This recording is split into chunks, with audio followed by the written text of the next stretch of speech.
Imagine what's possible when learning doesn't get in the way of life. At Capella University, our game-changing FlexPath learning format lets you set your own deadlines so you can learn at a time and pace that works for you. It's an education you can tailor to your schedule. That means you don't have to put your life on hold to pursue your professional goals. Instead, enjoy learning your way and earn your degree without missing a beat. A different future is closer than you think with Capella University. Learn more at capella.edu. When you need mealtime inspiration, it's worth shopping Kroger for thousands of appetizing ingredients that inspire countless mouth-watering meals. And no matter what tasty choice you make, you'll enjoy our everyday low prices. Plus, extra ways to save, like digital coupons worth over $600 each week and up to $1 off per gallon at the pump with points. So you can get big flavors and big savings. Kroger, fresh for everyone. Fuel restrictions apply.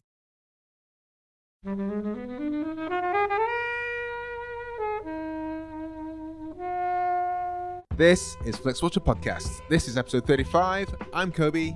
I'm Helen. Today we are joined by Adam from Little White Lies. Hello.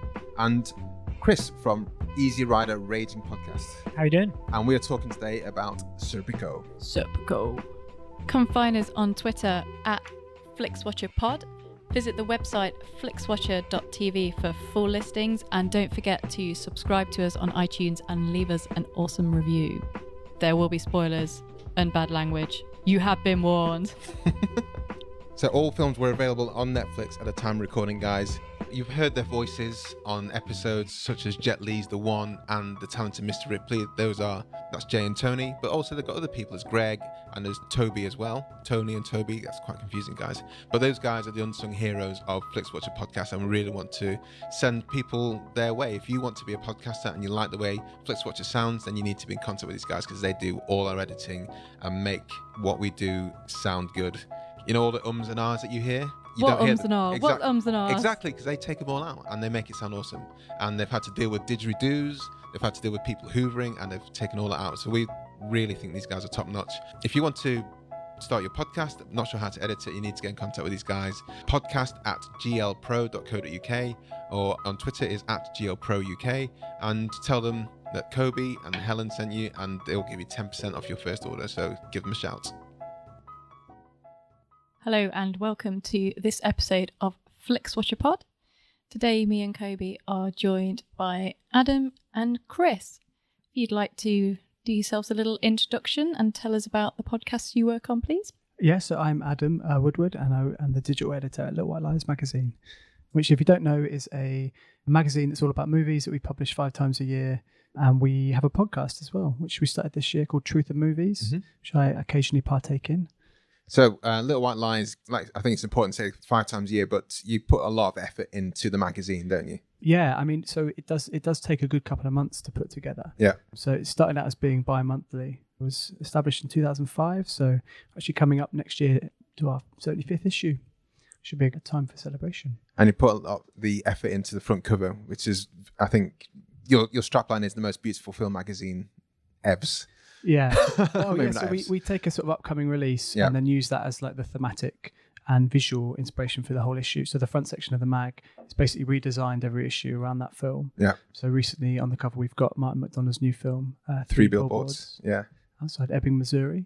A beautiful portrait of Frances McDormand on the front, which is actually done by our in-house art director, Lorraine Boglio, very talented Lorraine Boglio. It's her first cover. She's been working for us for about 3 years or so now. Oh, really? First time she's done her cover herself, and it's really, really good. So, and one of my favourite covers of yourselves was Boyhood. I don't know if you were working with Little White Lies at the time. I was, yeah. I've been at Little White Lies now for actually about 8 years, so quite a while. That was one of my favourite issues of recent times, actually, because I actually travelled to Austin in Texas to speak to Richard Linklater. His film was at the South by Southwest Film Festival, so I got to meet him in his own backyard and hear about the film and actually see it kind of before anyone else had seen it. Nice. Which was quite nice because there was no hype. No one had really known much about the film other than it was this like project he'd been working on for like 12 years. And I think it was my favourite film of the year. I've not seen it since because it is a 3-hour slog and on Netflix. I don't think that kind of works that well.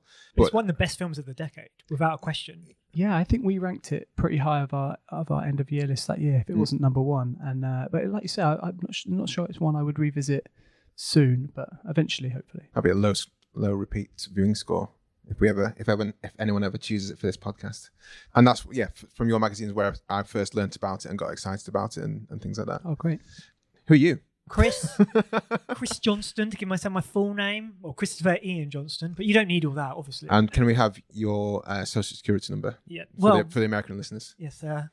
NUS. No, what is it? National Insurance. Yeah. I'm host of a podcast called Easy Riders Raging Podcast. It's a classic film podcast focused last year just on 60s films and next year just on 70s films.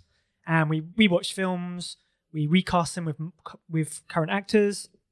We work out who we would be in the film with our feature, Who Am I? Which is always a lot of fun. Yeah. We're always very irrelevant characters. We'll try and remind us at the end to think now of who you'd recast as, I guess, Serpico is the only real person of note in this film, but who would you recast as Serpico going forward? That's something to think about. But it's a podcast, one film at a time. Yeah. It's a bit film school and a bit sort of film fun. Adam, you chose Serpico. Can you let us know why you chose it and what the synopsis is? I think I chose this because on our podcast, it's a weekly review show, but every week we revisit an old film. Yeah. Not necessarily old film, but something that is maybe worth a reappraisal as part of the Little White Lies Film Club. And we picked this not this film. We picked Dog Day Afternoon. Yeah. Another great 70s Al Pacino film and Sidney Lumet film as well, because it's sort of loosely tied in with a film called Good Time, which is fantastic, which has just come out. And I just thought, unfortunately, Dog Day Afternoon is not on Netflix. Right. What a shame. Serpico currently. But Serpico is, and I think actually having watched it, it's probably the more interesting film. Serpico over Dog Day? Yeah, I think so. So, I'm sort of glad I ended up picking it and rewatching it. And can you give us an overview of what happens in the story? Yeah, so it's based on a true story about a guy called Frank Serpico, played by Al Pacino, who is a very sort of moralistic NYPD officer. And he basically makes it his mission to clean up the force against corruption. Yeah. What were your thoughts? Yeah, it's a long time since I saw this. I think the first time was on TV, actually. It's not a film that gets a lot of repeats on TV, but I think it was like a very late night, like a kind of flicking through the channels and kind of catching it then. And, you know Al Pacino, obviously everyone knows Al Pacino for Godfather and other things. And I feel like he's kind of become nowadays a bit of a parody of himself. Well, if you're appearing in Adam Sandler films. Yeah, Adam Sandler films, and he does... It's post-Heat, Al Pacino. Did he do those like direct line adverts recently, or it was some like insurance company? Erased from my memory if I've ever seen it. Yeah, exactly. So for a younger generation, of Al Pacino, and there's an idea of like who he was or who he is. But, this is really one of his like first major roles. He was nominated for an Oscar for it, rightly so, and unfortunately didn't win. But yeah, there's just something... I mean, the film is all about his performance. Mm. And what's really great about it, I think, is that it's not your kind of classic, really big, imposing Al Pacino performance, at least not initially. He kind of builds to that moment, but it's actually quite a long time before you get that first real explosive energy that he brings to his characters. But it's just a beautifully realised character. Yeah. Chris, what are your thoughts? It was a film I watched years ago. There was a point where my friend could get served in HMV. So we just bought loads of cheap videos and we watched tons of films from this year. We watched Dog Day Afternoon, we watched this, Doberman, all kinds of films. And watched it then, and I really remembered nothing from it, to be honest. Watched it 20 years ago and watching it again now for this. I guess three things stood out to me. I guess his performance is chief among them. There were lots of nice locations. Like some of the places they set, they filmed scenes. You're like, oh, that looks really cool. I'd love to go there. And obviously the third one, which we'll come back to probably more later, is the fashions of the film. But I did feel like the film, I don't know, didn't fully hold my attention. Okay. Which obviously is one of the categories in our scoring later. But it's a weird film that kind of goes around the houses a little bit. It's kind of like I'd seen it before, but I was like trying to remember, like, what is the film about? It's a character piece. It's a character study. It's a character study, and a recent touchdown for me is something like Zodiac, which, although very different tonally, it kind of follows this one character, a very virtuous character on this kind of crusade almost, and it's very frustrating putting yourself in that character's shoes because, ultimately, I guess he sort of arrives at a point where there's a redemptive, nice capping off of his arc, but for a long time you're kind of with him on this ride, not knowing necessarily where he's going to end up, whether he's going to be killed which again is a similar sort of thing in Zodiac, and there's just a sense of like frustration about the character. And but there's no one like big scene early on which spurs him on this quest. You like? Well, I think it's. No, I don't think there's a catalyst moment. Do you think that starts him to like? No, he's just a weird guy who just doesn't really mesh with the people he's working with. Is he weird though? Is he like what you hope all policemen are like? And he's quite aloof for police, on-screen police. But he's quite by the book. I mean, you first meet him, and he's he's graduated from the police academy. Well, we first meet him. He's been shot. Well, okay. So the first time we meet him in flashback, I guess, when the film sort of goes back to the start, he's just graduated from the police academy and he's being put on the beat. And one of the first busts, I guess, or crimes that he has to deal with is a pretty horrific rape incident. Yep. True. And you get this sense very early on, I think, of him being very quickly jaded by the job and by others around him. And, he wants to do things by the book. He wants to process his own collars, as they call them.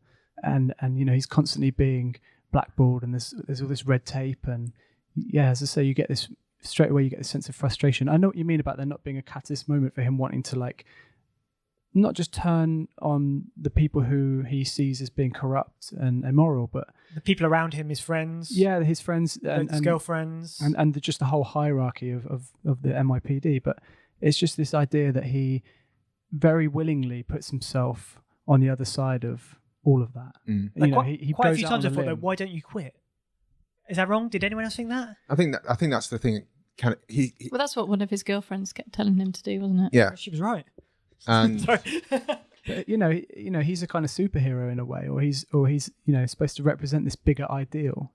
It's the whole thing is bigger than him, and other people underestimate him because of that, and because he basically just doesn't care about what happens to him. He's quite willing to put himself on the line for this, and maybe that feels a little bit far-fetched in a way, but there's something just about his portrayal of the character that feels very earnest and very sincere and truthful as well. He's very much an idealistic cop. Definitely. So I think that's just his personality, true and true. And he's joined the police force because he feels he can make a change. So I think he's come to the police force fully formed, and I don't think you're likely to get a moment that he thought, hold on, you're taking money, I don't need to see that at all. But I guess the film sort of meanders along for quite a we have the first scene is late in the film where he's been shot and he's bleeding.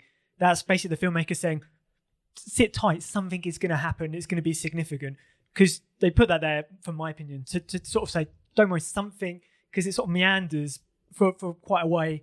Don't you think it's not an action film, it's not a comedy, it's just watching this guy start his career, his life, the people around him. I think for me it's like Goodfellas or something, like that opening scene. Yeah. It straight away just puts you into this world and tells you what it's about. You don't know that he's a police officer at the start of the film. He's in the back of a car. Yeah. Can't really tell what type of car it is. There's officers with him, but he's been shot, and you're like, okay, this guy's either a criminal or maybe he's a policeman. You don't really know. It's quite ambiguous. So I think, and also I love the way that everyone's like running around on the phone like, oh my God, Serpico's been shot. It's like John Wick or something. As soon as you say his name, everyone knows it. Oh God. They've got those coins. You get this sense of a bigger picture, a bigger story. I think that was a really interesting point you made, because I didn't know. I knew the story is of an undercover cop, but had I not known that, I would have thought he was a big crime lord and he'd been shot, and I didn't know if I thought they were all journalists that they were reporting it. And one of the statements that someone made was, I know at least 6 policemen who said they would shoot him. So then it becomes a case of, okay, where's this going? Is it he's a crime lord and he's been shot by the police, or is this just a story of a really famous person that the journalists are reporting on, or is it an internal affairs person that all the police hates? And I guess that's the one it is. What are your thoughts, Helen? Well, I haven't seen this before, but I came into it knowing about it and that it was obviously based on a real person and basically who brought down some corruption in New York at that particular time. So I didn't have that ambiguity of like, oh, who is he? Why has he been shot? But I did spend the whole of the film going, come on then, shoot him. Come on, I want to see who shoots him. And it's a bit underwhelming when it actually happens. Don't you think? Yeah. When you said that you maybe might pick Dog Day Afternoon, I would have been a bit more happy with that one because I really like that film. But this one, I didn't. It's not for me. I don't think so. Which is a shame because I thought I was going to really like it, but I just kind of thought I quite like the Max Fisher versions of it from Rushmore. I would have liked to have seen maybe more of that. And Al Pacino's a funny one, isn't he? Because he has put in some great performances, but I just thought he was just the little bit of the OTT Al Pacino in this one. Oh, really? Oh, you do see him flare up, but it's quite good when he gets angry, don't you think? He's so passionate. I don't know. It hasn't become a cliche yet. No, but I don't know. I don't think this wouldn't stick out as being one of my favourite performances of his. I think you mentioning the kind of weirdness of the character. I don't know whether that's just looking at it in hindsight almost, or looking at it from a kind of modern point of view, but he does seem to be, he's so different to everyone else in the force. Yeah. You know, everyone else has the same haircut. They all kind of smoke. They all wear the same like pretty dull suits. And this guy walks around, he looks like the fourth Bee Gee or something. In some of the I did make a note that he looked like he was one of the He's a Bee Gees, complete actually. outsider. Yeah, he is. To And I guess- everything and everyone. He fights to keep his moustache. Yeah. He does. It's a good moustache. He Good beard. starts with just the tash, questionable tash, but yeah, it goes full sort of Paul McCartney wings. I mean, I think now is probably the time. If you've ever walked around East London or Peckham, then you will see you see Serpico this. everywhere. Yeah. But the character's become, I think, in popular culture, he's really endured, and I'm not quite sure why. Because yes, I think it's one of Al Pacino's best performances, if not his best. But I don't know that it's a film that people really know that well. It's not like, because you can see those posters. There's not like the Scarface equivalent. Most people, Scarface is probably and you the don't Al have Pacino. like Serpico on t-shirts in No. high street shops and stuff. But at the same time, people know the character, the idea of him being like a good cop. I don't think you see policemen portrayed like this very often. One of my favourite documentaries of recent years was the 7-5 or Precinct 7-5, which was uncovering in the 80s in Brooklyn the massive scale corruption centred around one cop who was just literally raking it in hand over fist. And I didn't know this was a true story going into it, but it just kind of shows that how much, I guess Serpico went in with an idealistic point of view, but a lot of cops probably went into the police force thinking, well, I can make some money on the side here and it'll be quite an easy ride. So it was I did really enjoy this film. I was going to say I would recommend it quite highly. But I'm going to wait until the scores for that. I think one other thing to say about this film is that, if this was made today, I think especially given the sort of current climate in America around race and the police force, probably the agenda or the message of the film would be pushed a lot more.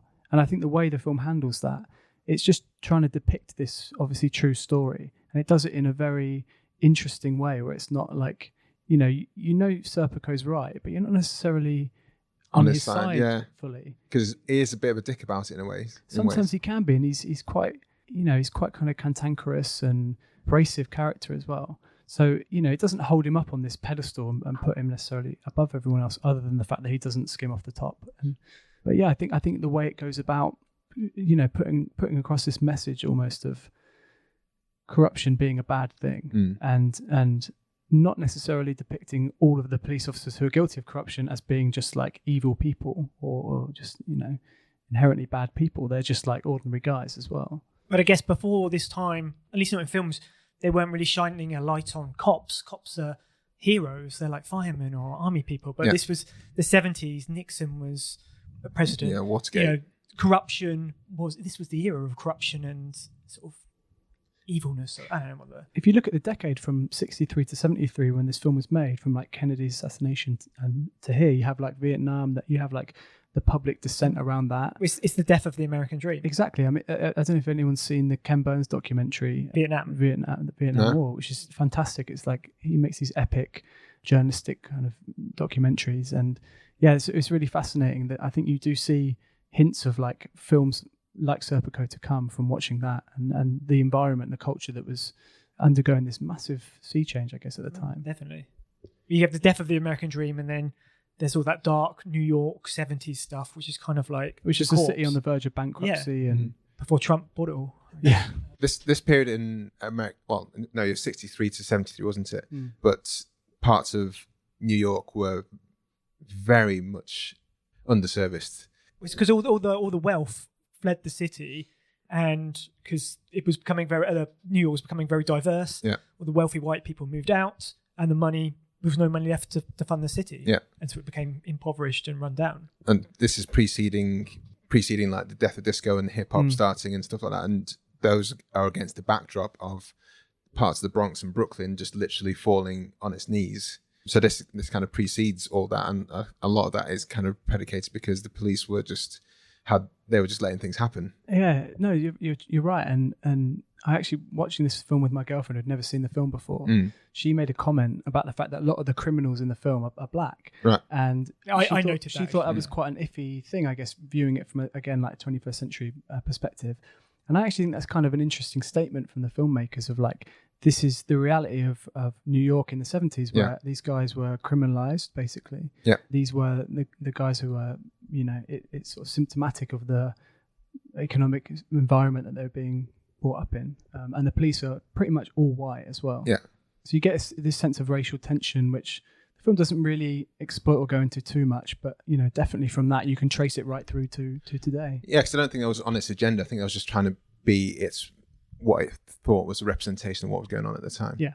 Before we go into scores, guys, I think, what about any of the other characters? Were there any other characters of note really in this? We talk about the dog.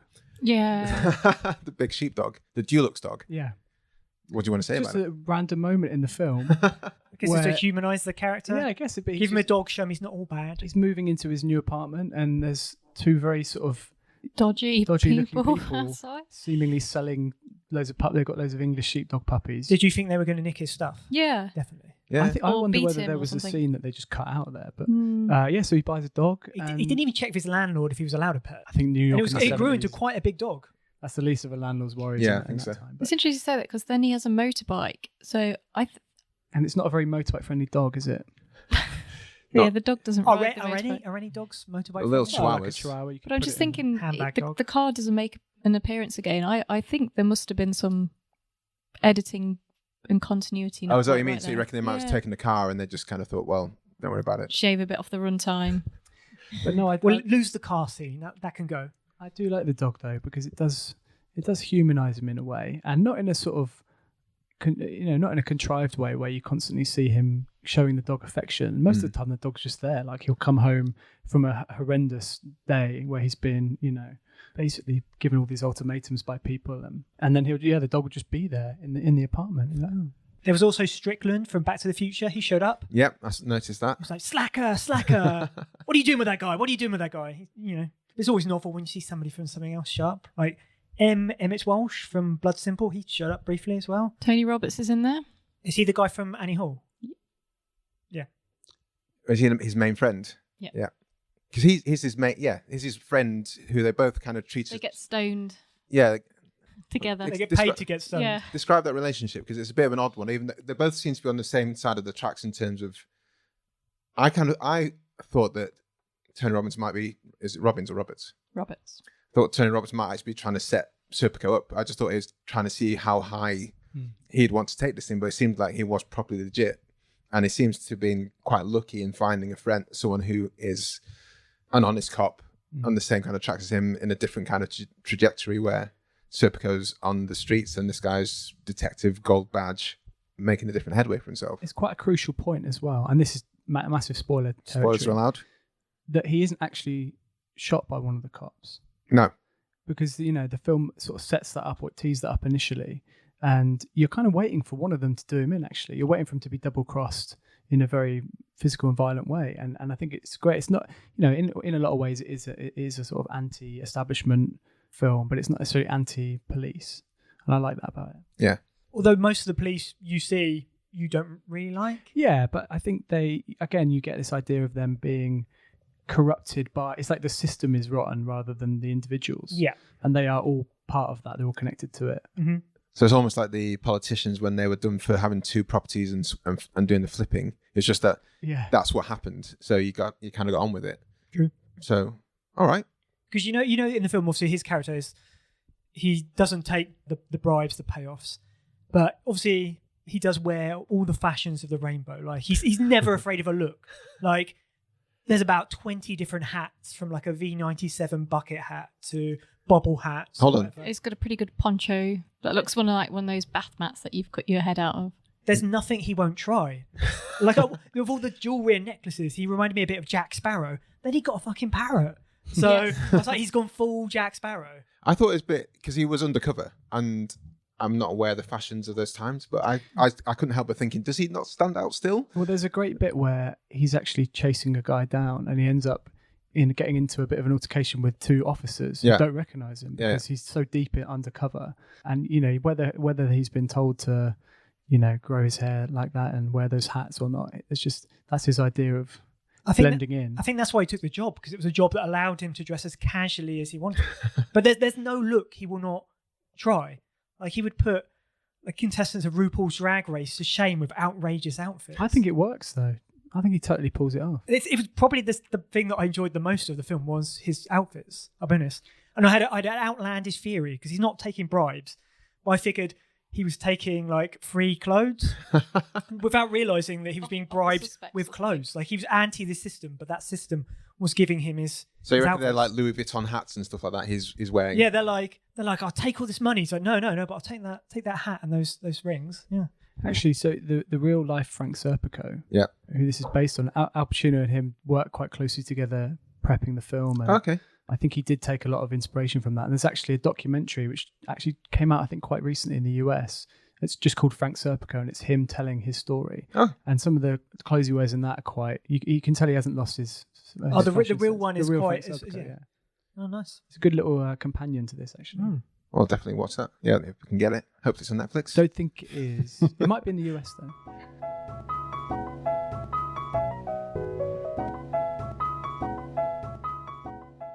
It's popcorn. It's popcorn shed. Popcorn shed time, baby. We haven't practiced that, and you can tell. We're apologising for that now. Yeah, sorry about that, guys. But we just want to sing the praises of Popcorn Shed because it's super tasty. We've got some rich chocolate flavour, which is, what was it? Chocolate caramel. With Belgian milk chocolate, so not any chocolate, Belgian milk chocolate. And it is very much like having a bowl of Cocoa Pops. I'm just going to do the crunch test right now. Hold on. I think it's about 9.8 on the crunchometer. Yeah, it's good. Yeah. It's very, very, very chocolatey. And I've just read on here, it may contain the occasional unpopped kernel, but don't worry about that if you've got any worries about popcorn. So I should say, if you're allergic to chocolate, this is not the one for you because there's tons of chocolate. There's millions of chocolate in every single bite. To the tune of Toys R Us. Go to popcornshed.com and get the popcorn because it's super tasty, and find them online. Popcorn Shed. Pop.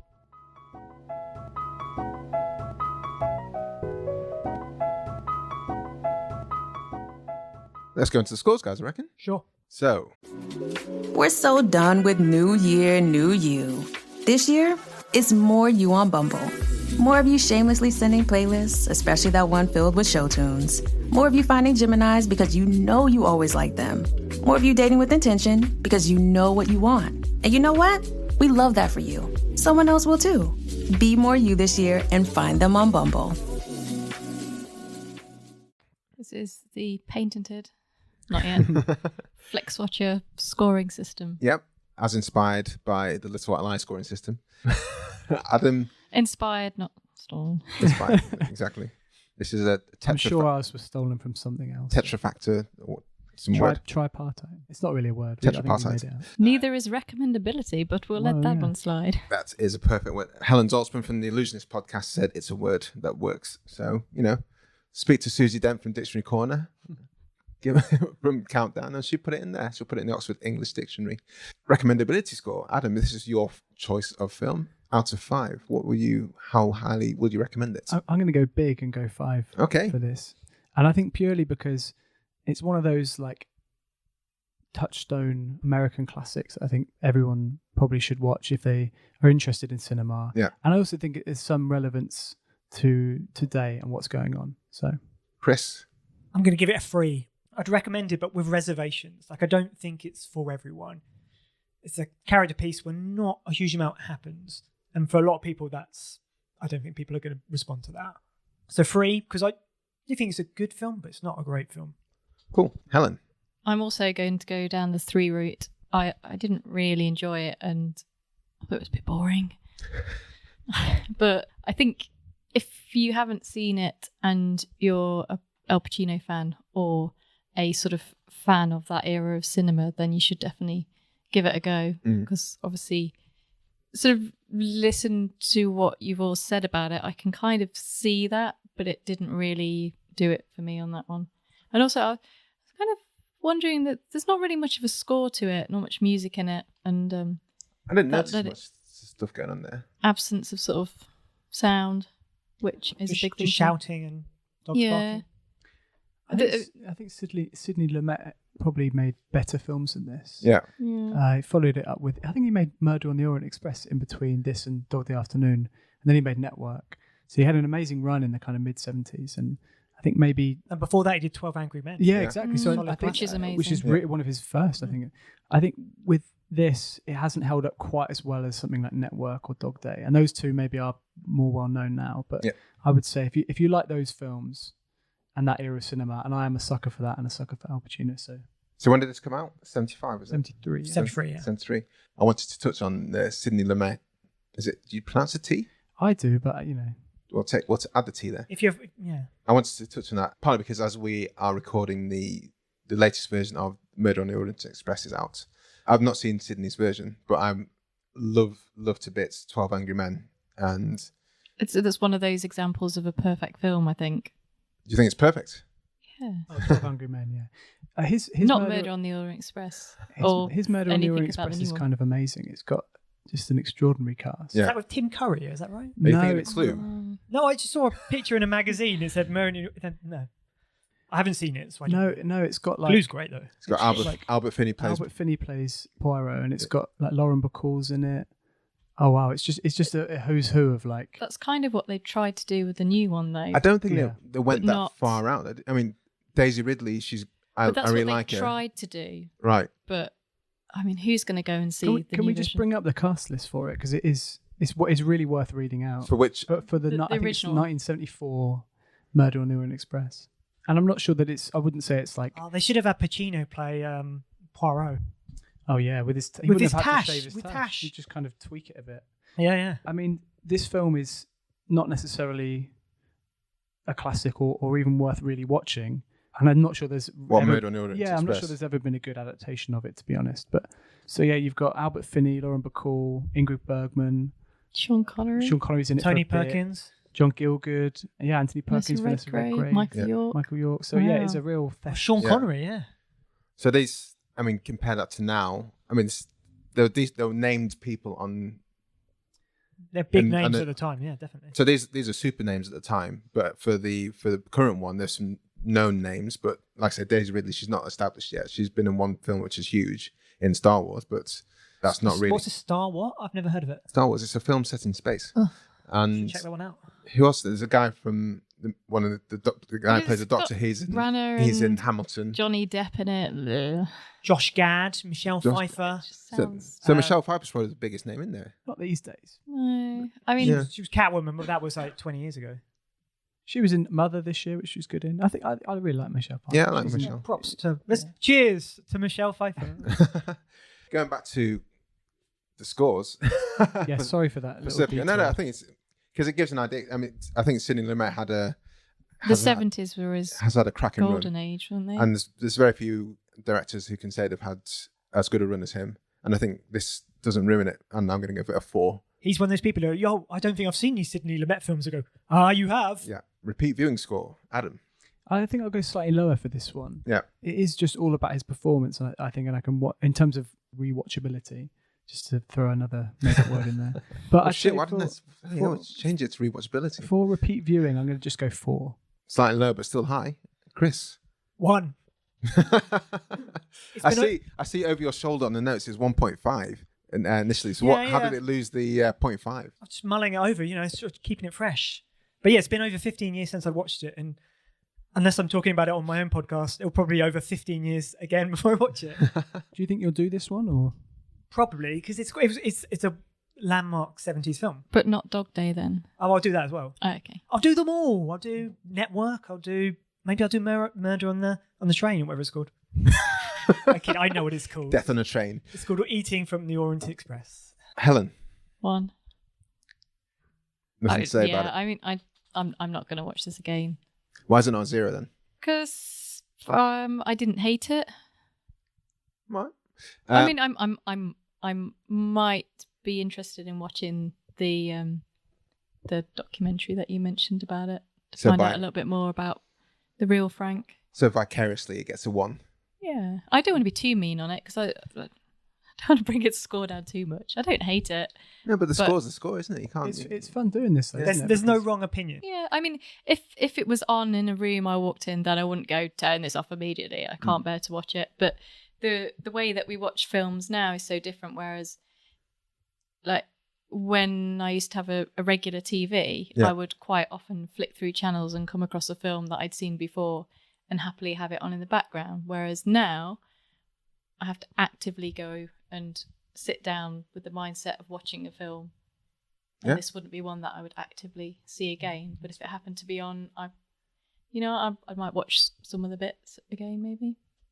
I was just going to say, it's what's great about doing this, because so many films which people, just describe as like being a classic, and you have to see this film. And there's so many great films that I've never seen. Yeah.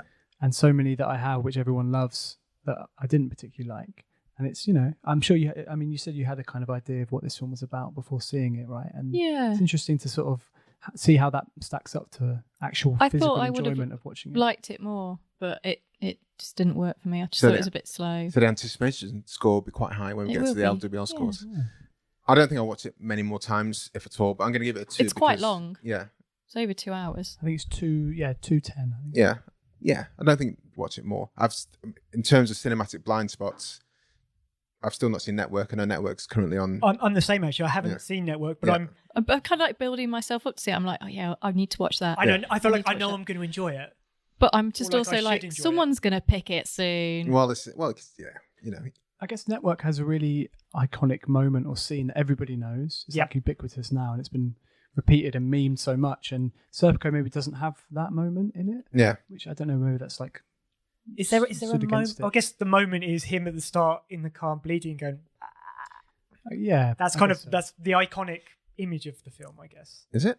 I don't know, is it? Maybe. I'm not sure there is one. I mean, maybe just him kind of stood with the New York skyline backdropping him. And with his flowing locks and earrings. So you said he was Oscar nominated for this. Yes. But when they come to awards nominations, they tend to show a clip of or a scene, don't they? What clip would they show? Yeah, this doesn't have it. I mean, Spotlight had here's Mark Ruffalo's audition for the Oscars bit, but I don't think this had a particular... Maybe there's a scene where his girlfriend is trying to, make him kind of...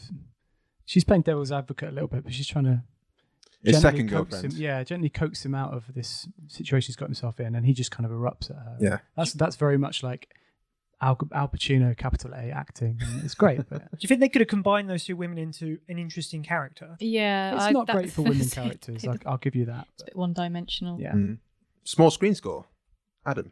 I don't think this film suffered too much from being on the small screen. I mean, it's not been restored or anything, so you're watching it kind of as it was shot. Yeah. It's very gritty. It's got this very, unembellished kind of cinematography, and it seems very accurate to what New York probably looked like in the time. So I'd probably give it a 4. Yeah.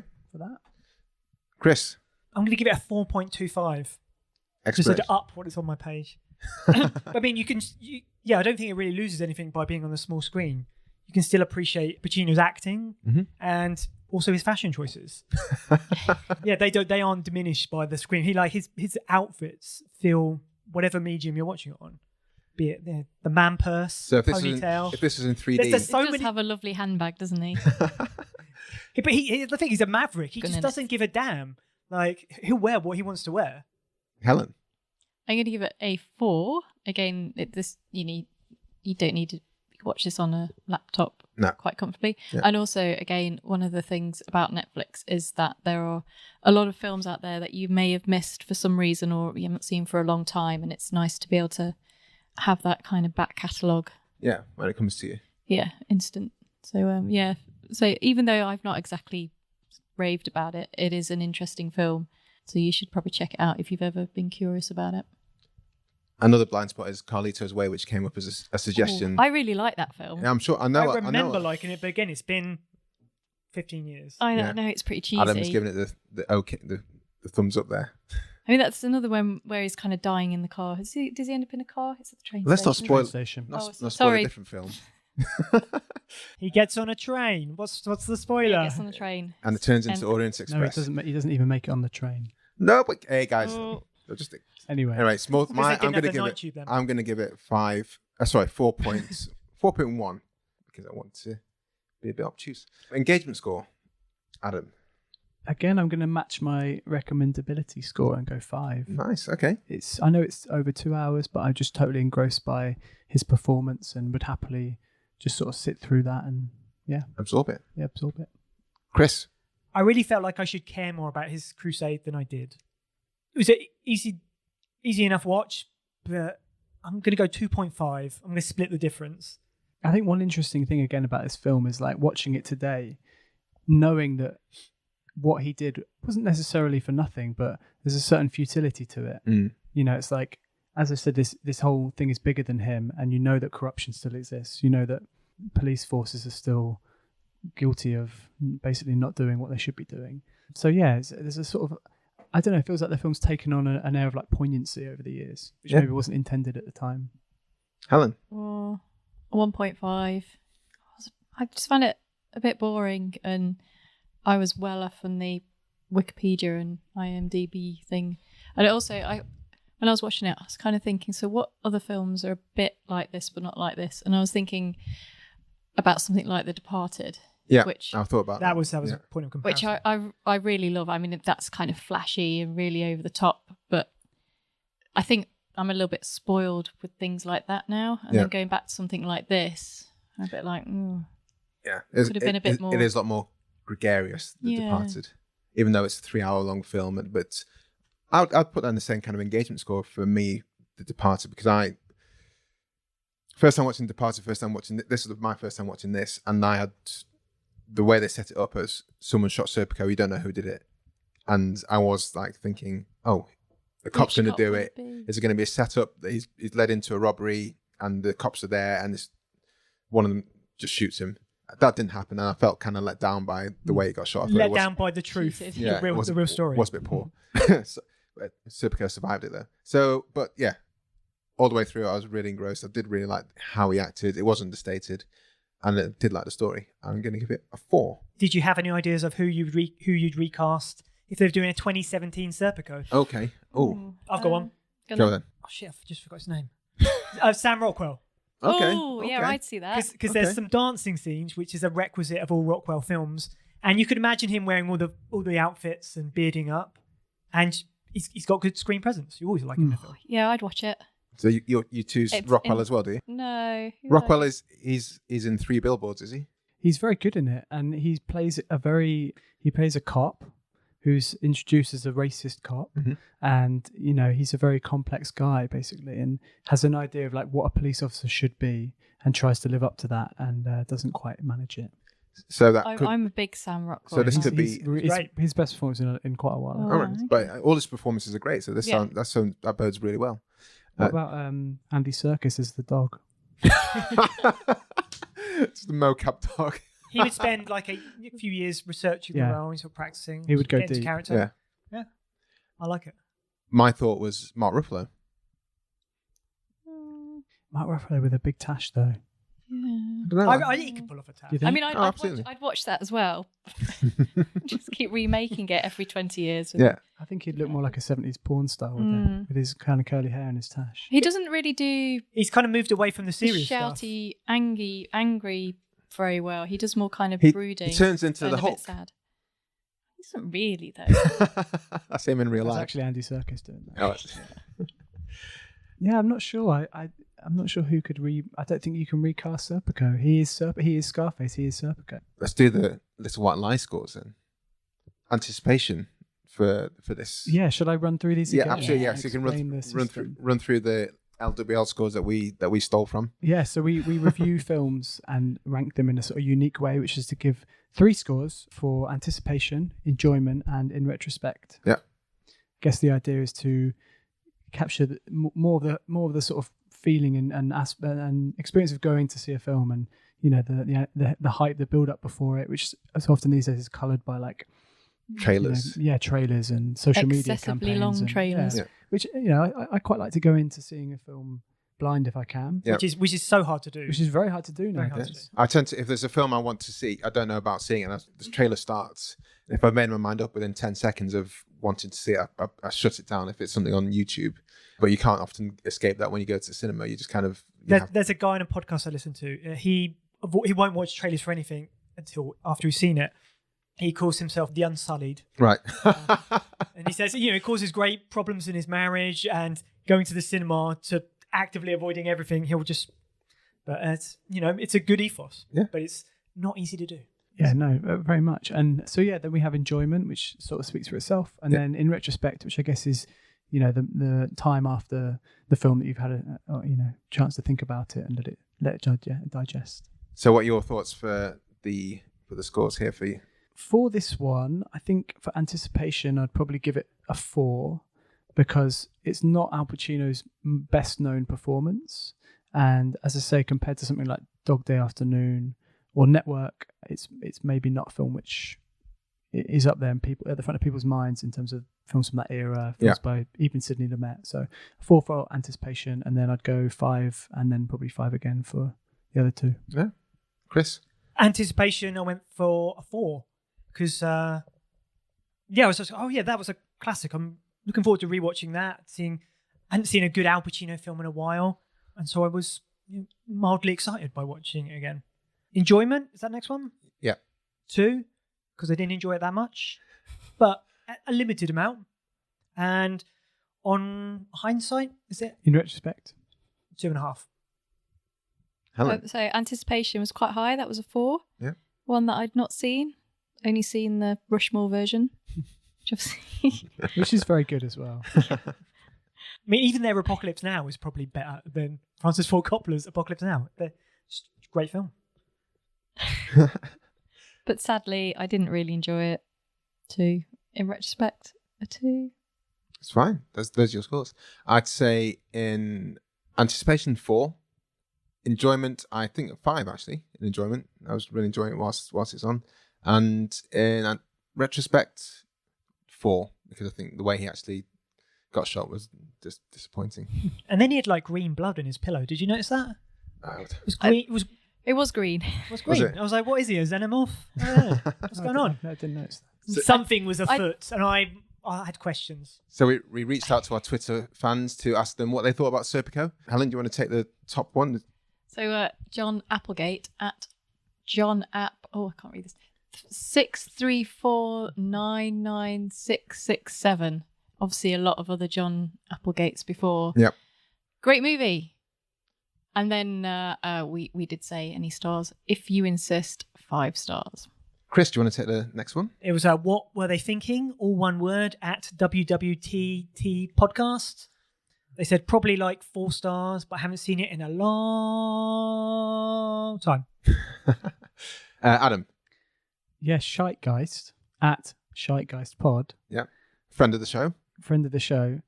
Says the little I can remember was a 4-star movie, but memory ain't perfect. I think it is one of those films that, especially on Netflix with its algorithms and categorization, it's something that probably pops up on a lot of different, it's like you crime. liked Jack and Jill. You were like this. Yeah, exactly.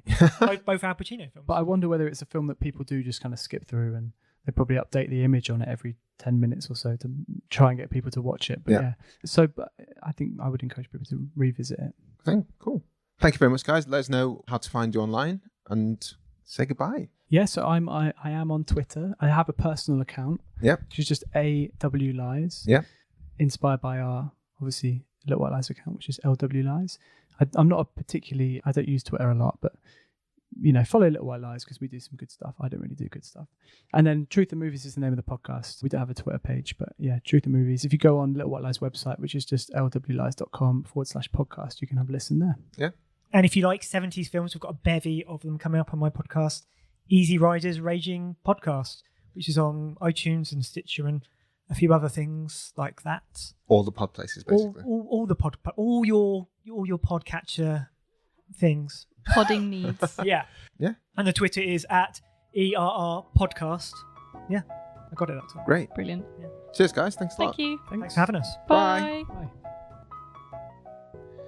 Hi guys, hope you enjoyed the show there. Please do check all our beautiful guests out on the show notes, and links to their Twitter account and their iTunes for the podcast are there. And also do check out the website because that's where a lot of their information is. Thank you very much to our editors as always. Toby is the main guy who helms and carves our voices, and also hello to Tony, Jay and Greg and everyone else at Geo Productions who we haven't met yet. Of course, please big up Mighty People for the tunes you can hear now and at the start of the podcast. Please don't forget to subscribe to us on iTunes, find us on Twitter at FlixWatcherPod, and visit our website, flixwatcher.tv.